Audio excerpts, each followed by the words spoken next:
시청자 여러분 안녕하십니까. 헬로 이슈토크 시간입니다.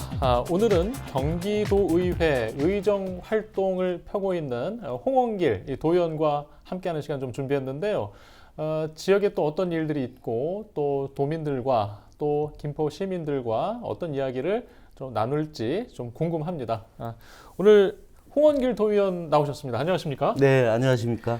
네. 예, 지금 이제 민선 8기 제 11대 경기도의회가 반환점을 돌았죠. 내년이면 또 임기가 다 돼 가는데 그동안 있었던 일, 또 앞으로 남은 일 궁금한데요. 네, 일단은 네. 먼저 지역민분들께 인사 부탁드리겠습니다. 네, 안녕하세요. 싱거로운 햇살과 봄꽃이 반기는 4월 끝자락에 인사드리겠습니다. 김포 출신 경기도의원 홍원길입니다. 네, 인사는 반갑게 드렸습니다만은 나라 안팎으로 엄중한 상황이고 또 민생이 어렵다고들 말씀하셔서 마음이 무겁고 죄송스럽습니다.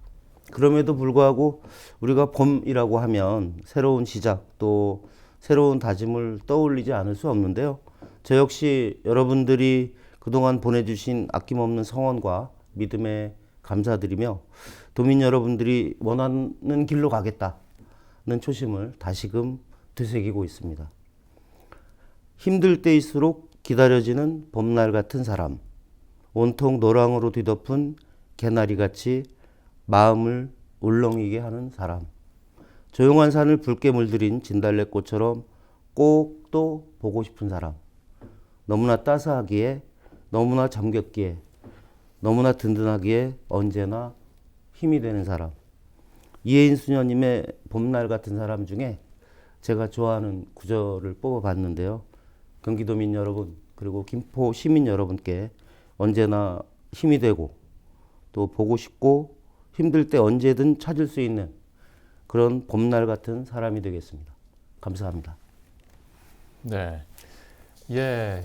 인사한 말씀 굉장히 봄날씨 이게 서정적인 멘트를 좀 준비하셔가지고 예, 저도 굉장히 좀 집중해서 들었는데요. 네. 예, 일단 가볍게 일단 이렇게 시작해 보겠습니다. 네.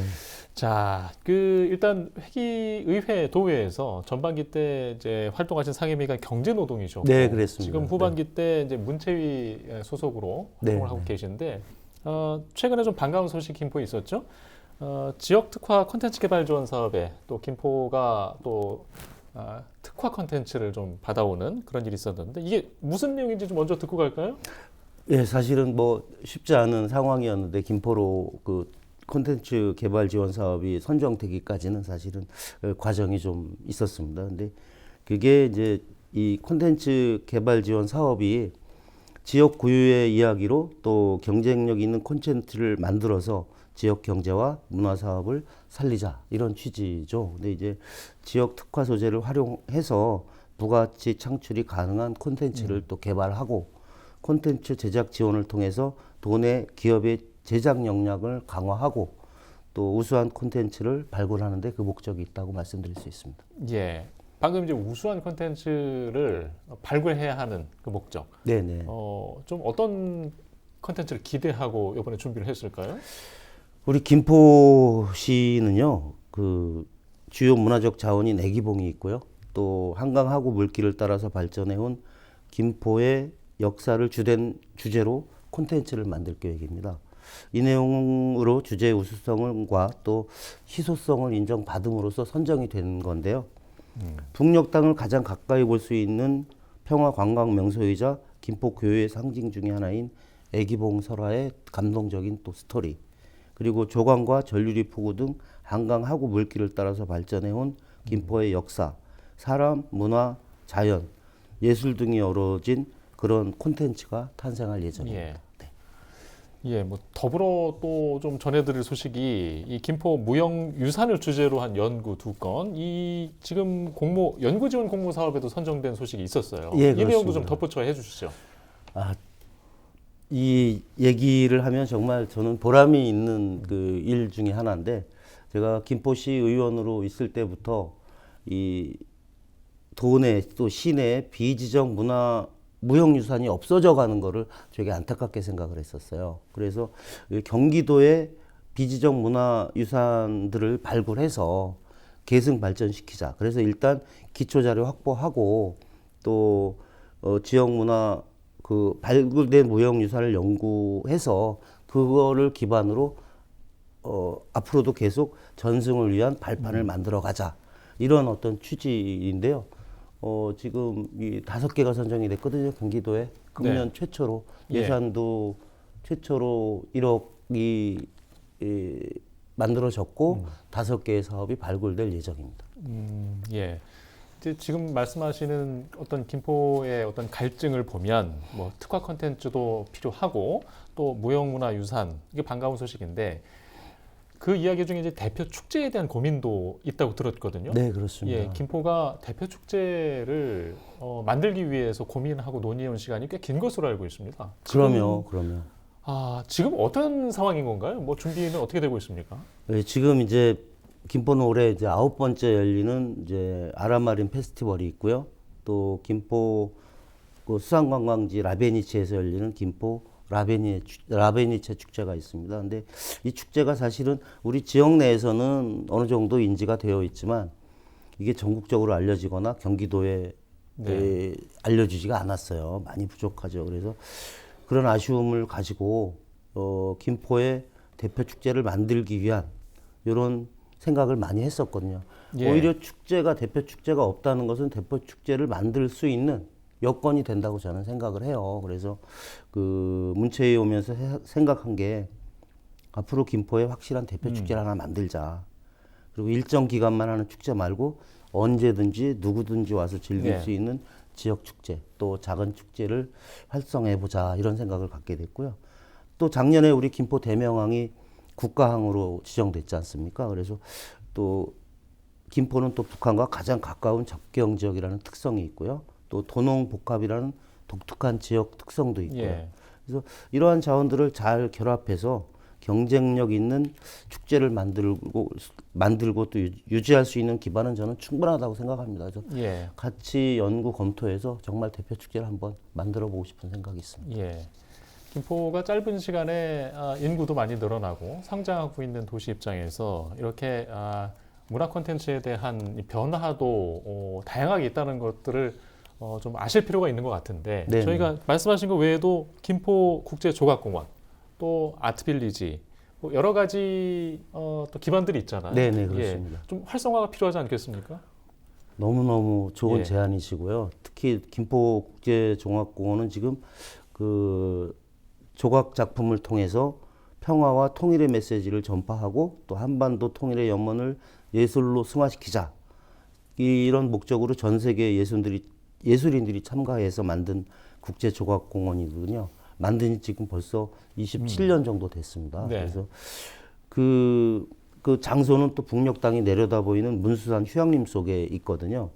이게 예산 부족이라는 이유로 작품 관리도 그렇고 또 그 시설 관리도 잘 안 되고 있는 실정이었습니다. 그래서 지금 저는 이 김포 국제조각공원이 접경 지역을 대표하는 또 다른 경기도 문화 콘텐츠가 될 수 있는 곳이라고 자부하고 있습니다. 그래서 김포시와 경기도의 관심을 이끌어내서 이 훌륭한 문화 자원이 사장되지 않도록 김포시와 경기도 차원에서 노력하기를 함께 당부도 하고 저도 함께 지속해서 같이 노력하겠다 이런 말씀을 좀 드리고요. 아까 말씀하신 그 아트빌리지는 보면 서울에는 이제 북촌 한옥마을이 있고 또 전주에는 전주 한옥마을이 있다. 그러면 우리 김포에는 샘재 한옥마을이 있거든요.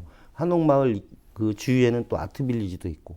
그래서 이 공간이 김포의 어떻게 보면 대표적인 문화 관광 복합 공간인데 이 공간도 역시 우리 예산 투입하고 시민들과 함께 만들어가는 그런 문화 공간으로 만들어 볼 계획입니다. 알겠습니다. 지금 소속 상임위가 이제 문체위에 계시기 때문에 저희가 이제 문화 콘텐츠 위주로 좀 앞에 많이 좀 말씀을 좀 드려봤고요. 자, 이번에는 또 다른 쪽 이야기도 좀 해보겠습니다. 김포 현안 중 하나인데 일단은 지금 전국 그 공항섬 대책위 수도권 부위원장을 맡고 계신 걸로 알고 있는데, 그렇습니다. 물론 이제 관련 선거구나 지금 지역이 김포 공항과 인접해 있기 때문으로 저희가 볼 수 있는데, 지금 2023년 6월 출범해서 지금까지 논의하고 또 고민해온 그 과정, 결과물, 뭐 어떤 것들 좀 말씀하실 게 있을까요? 참 이 부분도 쉽지 않은 부분이었는데요. 예. 이 공항특별소음대책특별위원회가 전국 위원회인데 만들어지면서 고맙게도 우리 동료 의원들께서 예. 제가 1기, 2기 모두 수도권의 부위원장으로 추대를 해주셨어요. 그래서 열심히 하고 있고요. 또 김포시가 지역구니까 네. 그 공항소음 문제는 정말 제가 꼭 해결하고 싶은 예. 현안인데요. 저희 공항소음대책특별위원회가 출범 이후부터 여태까지 피해 실태를 체계적으로 수집하고 또 이거를 정부 또 국토교통부와 정책을 협의하는 창구 역할을 해왔었습니다. 그래서 이제 또 그 이외에 각 위원님들은 또 지역에서 주민들 민원 또 애로사항도 청취해서 함께 논의하는 역할도 하고 있고요. 특히 이제 소음 영향 지역을 좀 확대한다든지 예. 또 보상금 현실화, 또 주민지원 사업을 확대, 뭐 이런 것들로 공항소음법을 개정하는 그 로드맵을 마련해서 국토교통부에 건의를 했습니다. 예. 그래서 이게 광역 단위로도 또 정보도 제공하고 공유하고 대응 매뉴얼도 만들고 협의회 차원에서 이 연대가 우리가 실질화돼서 지금 대응을 하고 있습니다. 예. 사실 이제 보상을 또 어떻게 이끌어내느냐, 어떤 대안을 찾느냐, 그게 중요하잖아요. 네, 그렇습니다. 지금 뭐 어디까지 진행됐을까요? 지금 이 진행 사항은 아까 말씀드린 대로 이게 법률 개정안이 있어야 예. 됩니다. 그래서 저희들이 국토교통부의 건의를 지난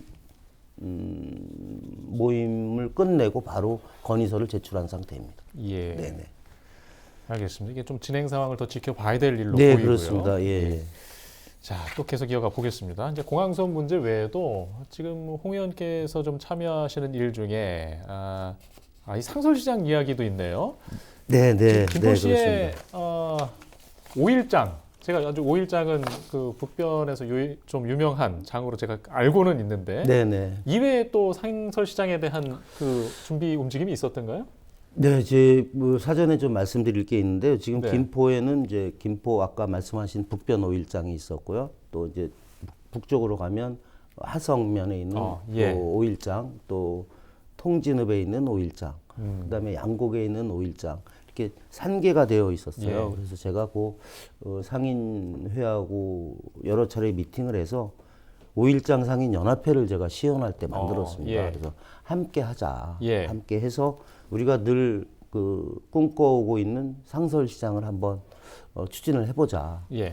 근데 이제 이게 다행히 그래도 작년인가요? 우리 이 상설시장 건립 요청을 받은 김포시에서도 지금 이제 뭐 접근성이라든지 유동인구를 고려해서 적합한 위치를 신중히 검토하겠다. 예. 라고 밝혔어요. 근데 이건 사실은 뭐 크게 진전이 있는 거라고는 볼 수는 없지 네. 않습니까? 네. 그래서 조금 더 이 실행을 위한 어떤 액션이 저는 필요하다고 보고요. 앞으로도 이 정책 지원이라든지 재정 예산 뭐 확보를 위해서 김포시 관계자하고 또 경기도하고 함께 또 우리 예. 상인 여러분들하고 시민 여러분들하고 해서 꼭 김포에는 김포시를 대표하는 상설시장이 있어야 된다. 이런 생각을 가지고 있습니다. 예. 그러면 지금 언급하신 그 시장들 중에 한 곳이 상설시장이 될 수 있을까요? 어떤 모습일까요? 그게 이제 잘 아시겠지만 북변시장 같은 예. 경우에는 주차장으로 쓰다가 5일, 7일에만 예. 장이 서지 않습니까? 그래서 뭐 예를 들면 뭐 시유지라든지 뭐 구유지라든지 아니면 뭐 하천부지라든지 장소를 찾아서 시민들 접근성이 좀 예. 있는 곳을 찾아서 지정을 하고 그다음에 이제 예산을 들여서 건물도 짓고 예. 뭐 제일 건물 짓게 되면 이제 제일 필요한 시설이 또 주차장이지 않습니까? 그래서 등등등 여러 가지 고민하고 있습니다. 예. 네네. 알겠습니다. 예. 계속해서 다음 질문은요. 이 교육 환경 개선에 대한 일단 예산 확보 소식이 있었어요. 네네 그렇습니다. 이 이야기도 네. 좀 들려주시겠습니까? 어떤 내용이었죠? 사실은 저 혼자 한 건 아니지만 네. 우리 올해 상반기에 경기도 교육청 소규모 교육환경 개선 사업 공모가 있었습니다. 그래서 김포시 관내 36개 학교가 선정이 되었거든요. 이제 목상이나 외벽 보수공사, 또 운동장에 우레탄 재포장, 또 과학실 현대화 리모델링 등등등 이제 학생 안전 교육 중심으로 개선할 수 있는 그런 그 공모 사업이었습니다. 그래서 우리 김포는 아까도 언급했지만 도의원이 4명이 네. 있습니다. 국민의힘이 3명이고 더불어민주당이 1명인데 저희들은 어떤 그 서로 정당은 다르긴 하지만 김포 시민을 위해서라면 또 아니면 지역 발전을 위한 일이라면 언제든지 당락 안 따지고 예. 머리를 맞대고 함께 손을 잡고 있습니다. 예. 이게 또 앞으로 이제 저는 이 교육 예산뿐만 아니라 우리 시민의 삶의 질을 향상을 위해서라면 예산 확보에도 지속적으로 힘쓸 것을 말씀드리고요. 더불어 또 오늘 이 자리를 빌어서 우리 김포 동료 의원님들이 계셔서 늘 든든하고 감사하다는 말씀도 드리겠습니다. 예, 네. 알겠습니다. 일단 지금 그래도 다음 또 임기 전에 남은 임기 동안 해야 할 일들이 또 있지 않겠습니까? 아, 그럼요. 예, 어떤 네. 일들을 또 주력하실 계획이신지 좀 들려주시죠. 지금 제가 사실은 우리 김포 시민, 경기도민들께 이 말씀을 드리기가 어렵긴 하지만 예, 김포 시민 여러분 그리고 경기도민 여러분들께 늘 관심과 애정을 주시는 것에 대한 예. 이 감사한 마음은 어떻게 표현하기가 어려울 정도로 예. 감사합니다. 근데 제가 김포 의용소방대 대원으로서 지금 예. 21년 차인가 20년 차, 22년 차 활동하고 있는데 올해 제가 마지막으로 이제 정년 퇴임이라고 할까요? 그래서 그 활동도 이제 마무리하게 되어 있습니다. 그래서 제가 의용소방대원으로 활동하면서 그 소방 관련 업무뿐만 아니라 네. 그 늘 주민들과 같이 목소리를 현장에서 아주 가까이 듣고 소통할 수 있어서 너무 좋았던 것 같고요. 예, 마지막이라 좀 아쉽긴 하지만 그래도 김포에서 전국 최초 장애인 의용 소방대를 만들었습니다. 또 다문화 의용 소방대도 만들었고요. 네. 이걸 함께 할 수 있어서 저는 뿌듯하고 또 아쉬운 마음도 함께 있습니다. 이게, 김포가 더 살기 좋고 또 경기도가 더 튼튼해질 수 있도록 앞으로도 여러분들의 의견을 잘 듣고 그 바람을 정책으로 또 변화로 연결할 수 있는 제 역할을 다 해보겠습니다. 언제나 시민 여러분들이 원하는 길 예, 늘 낮은 자세로 끈기 있게 예. 걸어가겠습니다. 지금 이제 봄날이 지나고 곧 무더운 여름이 올 텐데 언제나 건강에 유의하시고 행복한 매일 또 즐거운 일상이 되시기를 바라겠습니다. 감사합니다. 예, 또 저희가 방금 지금 마지막 드린 질문이었는데 마지막 답변도 굉장히 서정적으로 봄날의 날씨로 마무리해 주시는 것 같습니다. 예, 아직 좀 해주실 일들이 저는 이제 끝나지 않았다고 많이 있고 주민들 귀를 항상 기울여 주시고 또 의회 가면 아까 저희가 녹화 전에 인사를 나누셨는데 항상 영업사원처럼 네, 일하고 그럼요. 계시다고 네, 그렇습니다. 하신 말씀이 좀 인상 깊었던 것 같습니다. 예, 앞으로도 잘 부탁드리겠고요. 시민들께도 항상 믿어 의심치 않는 지역 활동 부탁드리겠습니다. 네, 고맙습니다. 고맙습니다. 예, 홍원길 도의원과 함께한 이슈토크 오늘 순서는 여기서 마치겠습니다. 시청해주신 여러분 고맙습니다.